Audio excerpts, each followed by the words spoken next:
मला आवडेल जर पुढचा जन्म देवाने मला मुलाचा दिला तर. कारण इतकी वर्ष मला वाटत होतं वाव,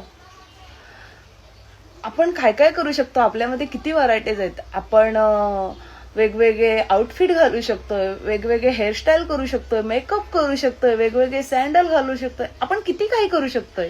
जे मुलगा नाही करू शकत ते आपण करू शकतोय.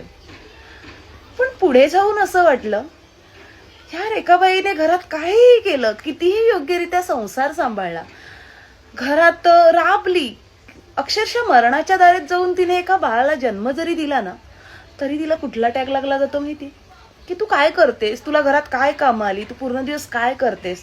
म्हणजे वेळेवर आपल्या बाळाची काळजी घेणं, त्याचं डायपर चेंज करा, त्याला वेळेवर झोपवा, त्याला वेळेवर खाऊ पिऊ घाला, हे सगळं करून देखील आपल्याला हे बोललं जातं की तू काय करतेस. म्हणतात ना जन्म बाईचा. म्हणजे बाई असून सुद्धा एक बाई एका बाईला समजून घेऊ शकत नाही. काय असतं ना बाईचा जन्म.